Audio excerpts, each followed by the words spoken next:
In Russia, people are talking about Putin's death. And someday, all of us will leave this world. It's inevitable. A harsh statement about defeat in the war and the end for the Kremlin. He who's destined to be hanged will not drown. Is Trump ready to leave? And the White House, they're discussing ending the operation. I don't want to leave Tabane. This is my absolute favorite city in the world. This is death for Putin. A month later, after 17 years, the overthrow began. A power struggle in Chechnya. The Kadyrovs are being relived. Compromising material on Orban was leaked online. The elections are lost. Trump ends the war in Iran. Russians ball in Dubai. Hot topics. Let's get started.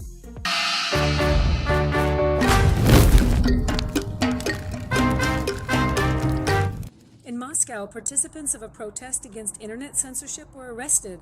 According to the news agency, 7 people were arrested who, on Sunday, March 29th, were detained for attending a rally on Bolotnaya Square. Well... yeah, that's just it. Skabiva and Solovyev are saying that there were no rallies at all on March 29th. If there wasn't a rally, then why was there so much police, huh?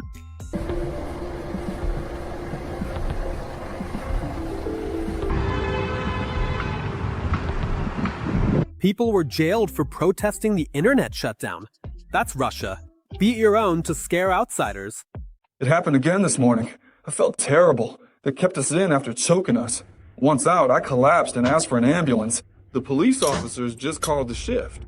I remembered one badge number, chest badge 01-77-50. They kicked us in the hallway. I think if the camera caught it... yeah, and this is important. This story isn't about how brave Russians are for going out into the streets against Putin. They would have been brave if they'd done that. On February 24th, 2022, at least men. That's not the point. So why is Putin so scared? Even of these protests, huh? Wait, so does that mean Vladimir Vladimirovich is afraid? Well, that nasty Putin is terrified of being overthrown and the people's anger, among other things. A coup in the Kremlin is Putin's biggest fear, writes the Telegraph. And now let's go back to those very protests on March 29th and listen to what people from the Russian presidential administration have to say. Attention, the current attempts to protest only seem small and relatively harmless at first glance. There's someone influential behind them, possibly people who are even inside the Kremlin. Whoa! Putin's own people want to overthrow him. Yes, that's already a reality. The year 2026. Let's keep listening to what the source from the Kremlin administration says. The organizers of these vile demonstrations will now defend the internet, then demand a quick end to the special military operation, and after that, I wouldn't be surprised if they organize an assassination attempt on Vladimir Vladimirovich. I'm sure it's already being prepared, said the source from the Kremlin Tabakurka channel. Putin, what's with your face? This is not just, excuse me, a simple rubber butt. But that's not even it. Who among his own people, per se, could be behind these protests, the coup or Putin's removal? Not Medvedev, right? No, he's stable. Diamond is on fire. It's so funny to watch that little green insect hopping around the Gulf countries offering protection from drones. It's just surreal. It's surreal when this washed-up parody of a human tries to make everyone afraid of him. Call the orderly. The Americans couldn't protect their own allies' bases, but this vanishing state supposedly can? No, there's no cure for this. Alright, so who else could go up against Putin? Regarding the candidate, the battery-powered Kozhugatovich Shoigu, as I've mentioned, you still can't rule him out. Putin is even getting spooked by his own reindeer herder now. In Kremlin, rebellion brews. Russia's defense minister Andrei Belousov accused Sergei Shoigu of plotting a coup d'etat. But it's not just about the reindeer herders and their clans. Look, let's break it down. The other day, there was a really interesting story. Putin gathered the oligarchs in the Kremlin and begged them for money to fund the war against Ukraine. Only 2 fat cats immediately responded to the call to cough up some cash. Suleiman Karimov, without even leaving the room, promised 100 billion rubles. The second was Oleg Deripaskina. Now that's the main point. Alright, let's talk about Suleiman Karimov, who was born in Dagestan, in just a couple of minutes. But for now, let's focus on this character, Oleg Deripaska. The president won. Now he has carte blanche not only for these elections in the Duma, not only for the elections. 24th year. He has carte blanche before. 30th year. But this all happened before. Deripaska, of course, promised to chip in for the war. But the very next day, he rolled out this. The day before, Oleg Deripaska posted that Russians must switch to a new schedule, 6 days a week, from 8 to 8. So you get it, right? This is Deripaska addressing ordinary salt-of-the-earth Russians. Basically, you'll be slaving away for peanuts for Putin and his gang with no days off, at least 12 hours a day, while Putin profits off your backs. Come on, let's hit the protests again, right? Perhaps that's why the billionaire posted a video of the poem, Don't Let Your Soul Be Lazy. Don't let your soul be lazy. So you don't waste your time on pointless things. Your soul must work hard, day and night. Yeah, it's funny. And then Deripaska moves on to a veiled criticism of the Kremlin and Putin himself. Deripaska claims there's a deep crisis currently happening, resulting from the shift from global opportunities to regional markets with all sorts of restrictions. But who's really to blame? Isn't it Putin who started yet another war for his own interests? Right. So what do we actually know about this Oleg Deripaska? In 2026, Forbes estimated his net worth at $7.6 billion. He has money, he has influence, and most importantly, he has a personal grudge against Vladimir Putin. Did you sign this contract? Yeah, Oleg. Vladimirovich signed it? He signed it? What? I can't see. You're already sitting there writing.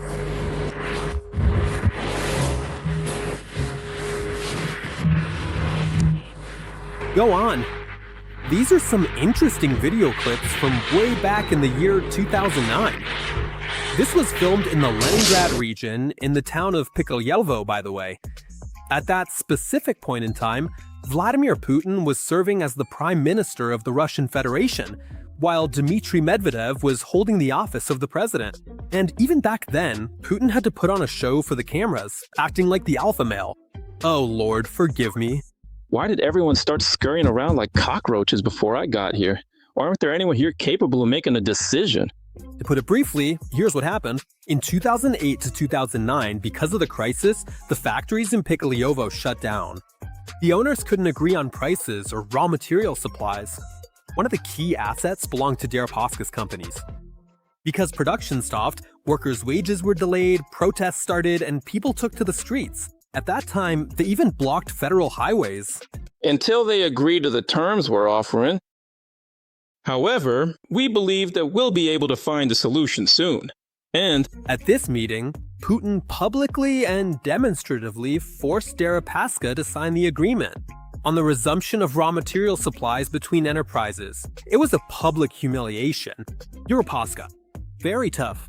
Well, the icing on the cake is this legendary phrase of Putin's, well, like the St. Petersburg Gopata. Although, why, as he said, give the pen back, huh?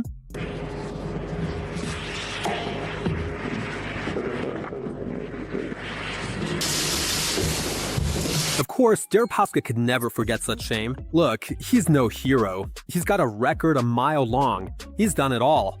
But you can tell he wants payback against Putin. After 2022, after the start of the full-scale war, Deripaska spoke out about the war Putin started in Ukraine several times, which is unusual for a major Russian oligarch. Businessman Oleg Deripaska called the war in Ukraine insane and called for an immediate and unconditional ceasefire. Interesting, right? But then why didn't Deripaska end up like, say, Boris Berezovsky, who first had to flee to London, hide from Putin, and then, supposedly committed suicide? The answer here is actually very simple. Deripaska's business is very important, strategically important, personally for Putin. Especially now, Deripaska's key asset, Rusal, is one of the largest aluminum producers in the world. And can you imagine how much aluminum is needed by that nasty little Putin during the war against Ukraine? Aviation, missile technology, armored vehicles? Back in the era of the Soviet Union, there were extensive strategic plans in the Krasnoyarsk region to build a new hydroelectric power station and oversee the establishment of further large-scale aluminum production facilities. And I think that was for a reason. Now, there are rumors that 17 years after that Pikolyevo humiliation with the pen, Deripaska has finally decided to get back at Putin. I wouldn't be surprised if that's exactly what's happening. Russia's aluminum king, Oleg Deripaska, is the one behind these protests and the attempts to overthrow Vladimir Putin. Let me know in the comments what you think about all this. Putin is enemy number one.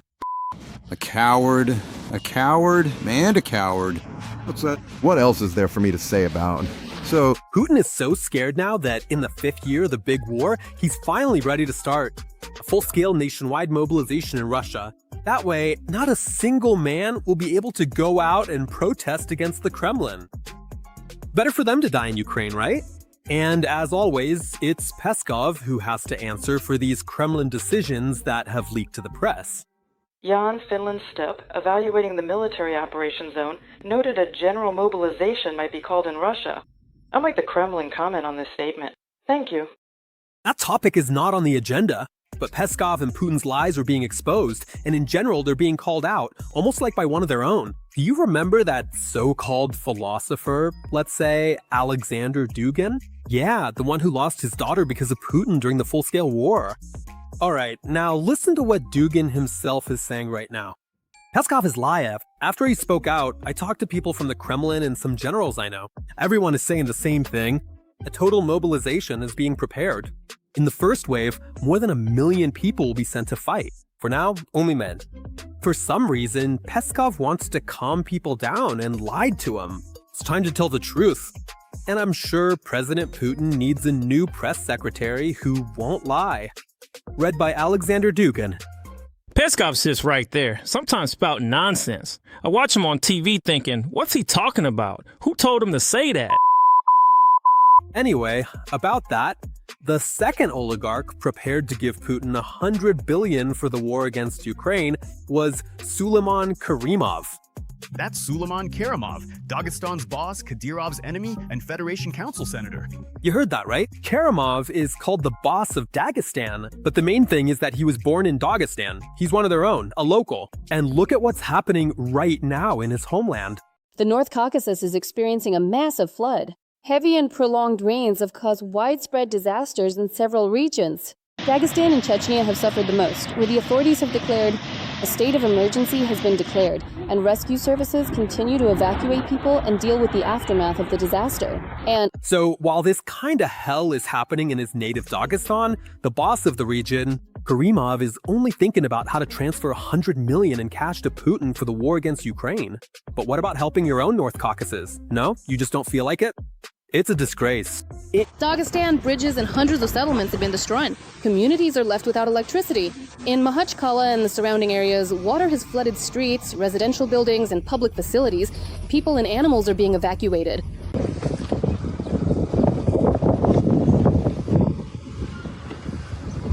In Chechnya, they're having their own fun. You remember, for a long time, people were saying that Kadyrov's youngest son, Adam, would take over when he dies. Adam has a scandalous reputation. Drugs, brawls, and living like a sheikh. To award a commemorative medal, Iman Akhmad, the stronghold of the National Guards Administration in the Victorious Republic, Chief of Security for the head of the Chechen Republic, Adam Ramzanovich Kadyrov. Akhmat will take over, but they say the Kremlin doesn't like little Adam. So maybe the second son, Akhmat, will replace Papa Ramzan. Akhmat, the eldest son, has met with Putin in Moscow more than once. In 2026, when Akhmat turned 20, his father made him deputy prime minister of Chechnya. But no, not even Akhmat Kadyrov will take Ramzan's place. The thing is, the Kremlin actually wants to kick the Kadyrov family out of Chechnya altogether. Akhmad. Yes, you heard that right. Magomed Daudov is the new favorite in the race for the Chechen throne. Let's talk about him in more detail. As you've probably realized, the bet isn't on Kadyrov's children at all, but on his longtime ally, the current prime minister of Chechnya. Magomed Daudov, better known by his nickname Lord, the Black Lord of Chechnya. Lord is a legendary figure, a hero of Russia, a recipient of 2 Orders of Courage, and the highest award of the Chechen Republic, the Order of Ahmad Kadyrov. But again, that's gutter. Putin wasn't watching what was happening in Chechnya, but rather what was going on in his hometown. That's St. Petersburg. Smoke was seen not far from the port. Probably just a coincidence, right?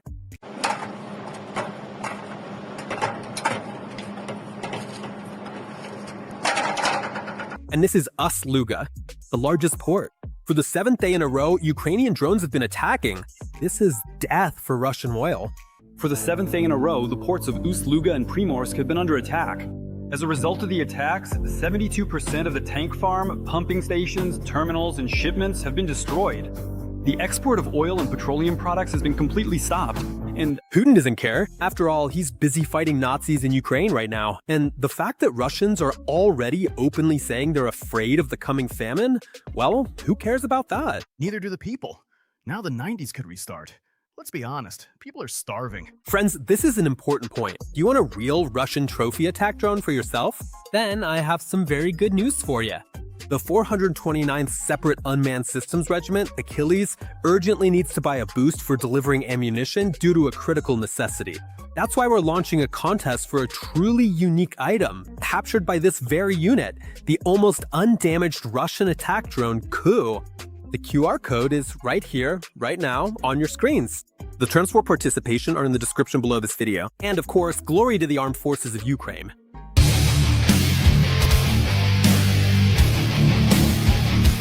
And also, friends, it is very interesting to watch how Putin's allies, in particular Hungarian canned goods, are being disgraced. CR, New, and of course Viktor Orban. Leaked telephone conversation between Lavrov and Siart. This is something. During the call, Lavrov recalled Russian oligarch Alisher Usmanov's request to exclude his sister, Goldakar Ismailova, from the EU sanctions list. Well, now let's listen to the direct speech, so to speak, the original. This conversation is featured in our regular segment, No Comments. I'm calling at Alisher's request. He asked me to remind you that you're doing something for his sister.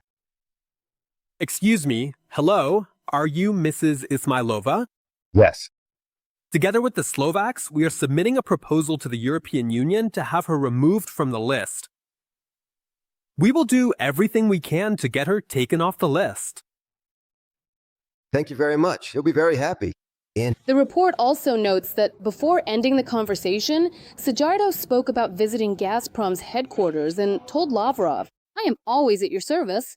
Now, it's clear that Hungary was relaying all the constitutional discussions, decisions, and conversations from EU meetings to Russia. I'm just curious how the EU itself will react to this mess, and how this scandal will affect Orban's ratings before the elections. Write what you think. It'll be really interesting to read. Orban has broken down. Well, it seems like not only Orban is broken down, but Trump too. One moment he's threatening the Middle East, saying he'll launch a ground operation in Iran. Then he says he's ready to stop the war, even without unblocking the Armor Strait. Basically, it's chaos and confusion. There's only one thing that's clear in the context of the war in the Middle East. Russians are saying goodbye to Dubai. Well, mostly Russian women, to be precise. And that's honestly pretty scary. I don't want to leave Dubai. I don't want to leave Dubai. It's my absolute favorite city in the world. I've been living here for 4 years. I've lived in a lot of places, and so far, nothing compares. Nothing compares to Dubai. I haven't seen anything like it anywhere else in the world. I'm about to cry right now. Well, Russians, as your beloved Putin says, whether you like it or not, just grin and bear it. Beautiful. But I can only tell you one thing. Everything will be Ukraine. Subscribe to the Anyanyach YouTube channel.